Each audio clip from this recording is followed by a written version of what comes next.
Well, howdy tubers, back at it again. Uh, Considerably a lot more done, I think.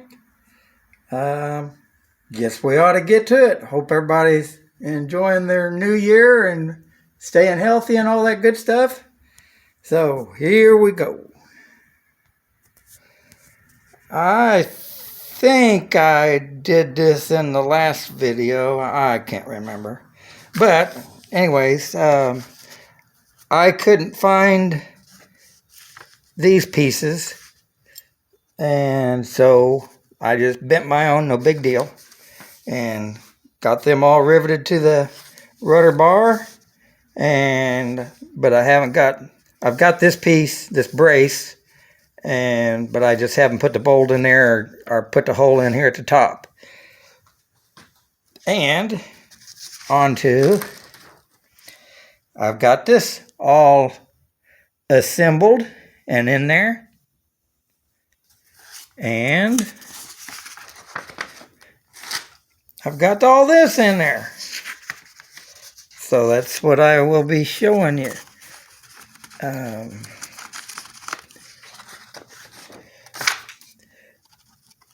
I don't know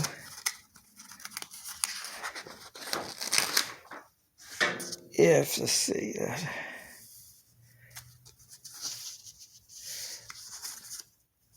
I'm not sure. I'm not reading. Of course, I'm not really reading, but I think I may have figured out. Oh, I guess. Okay, well, it's not on there. They don't show the caliper there, but I think I may have figured out a real good way. Yeah, maybe it's not. Well, maybe that's just later when you hook up the cables. But I think I figured out, or sure did seem to work for me, how to, I guess you'd say, adjust the brakes. Well, first off, let's see. Show you all this.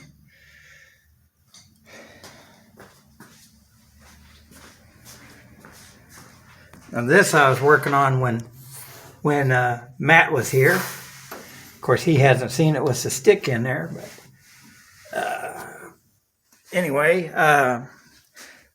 when Matt was here, he held this kind of together on here, and so I drilled. This had a number 30 hole in here, but just in this piece, not into this tube.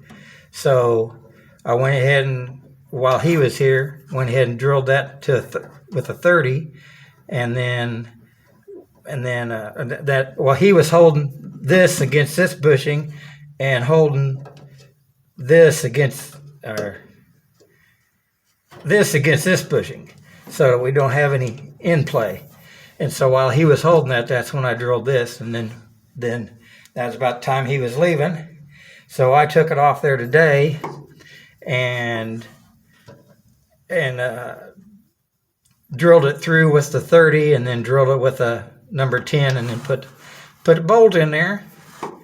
So, and there's no slop. I know my first Ultra Cruiser, I had a little bit of slop in there, and Sam, that's got bunches of Hummels in Pennsylvania, and he flies a lot of times at Oshkosh for Terry, or now Matt. He flew mine at Oshkosh one time, well, the first time I went, and mine had just a little bit of slop in there, and he didn't like that. I mean, he flew it, he didn't care, but so when I got home, I machined me a bushing to go in there to take up the slop, but don't have any now. And so now we get to the wheels. This potentially could be a long video. I know that'll make some people mad, and it'll make some happy. But what I did to get these things adjusted, this here's got some really goofy washers here. They're not really, well, they're a washer, but they're, I guess you'd say, conical, and they allow this thing to move. So what I did before I tightened them down, got them up there close, before I tightened them down, I squeezed on this with one hand. There we go, maybe. Squeezed on this with one hand and then tightened those bolts down. And then, I mean, it just really works good and smoothly. And you don't hear any drag. So, it worked good for me anyway. I did use, and it's over here. Well, yeah. I did use the rivet gun with a flat set on there to get the axles, I guess you'd say, pressed in there. I guess I could have used my bench press to do that, but I had already had the landing gear on here, so I did it. So what I still need to do now is to drill through here. I mean, the reason you got to beat them in there because I can show you, because they sent me 2 sets. Yeah, they sent me 2 sets of axles. So anyways, this serrated part right there is what, when you get the axle shoved in that tubing, then you got to beat on that to get it in, or press it would probably be better, but it was already on the airplane. So I'll take this back to them at the next Hummel gathering, or if I'm up there even sooner than that, I'll take that back to them. So anyways, still need to either drill through here and then through this tube, through this welded tube, and then through this tube and out the back side, or I can just put a bolt in here, because all it is just to keep it from, of course, sliding back out. But that's where I'm at now. Let's see. Let me see here. Well, I've already got the tail spring, I guess we'll call it, and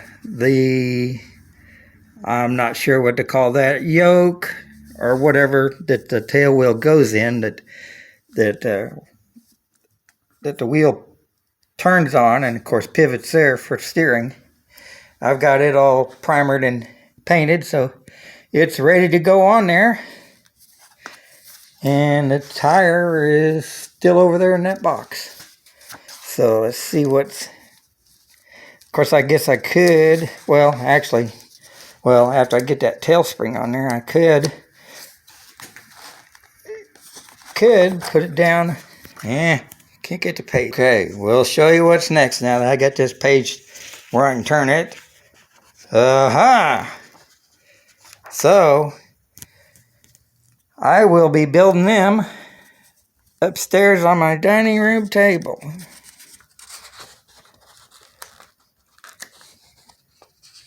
So that's going to be coming pretty next. I got the bottom skin. It goes back, bends up, and then goes back again. Both of those pieces are out there in my van, keeping them from getting messed up, I guess. And then the leading edge pins are up there in my dining room. So anyway, I know I've rambled on here, and we'll get a 10-minute video here. That ought to make some happy and some not so happy. So, because I'm taking up your time. So anyway, there you go. Have a great day, and God bless you.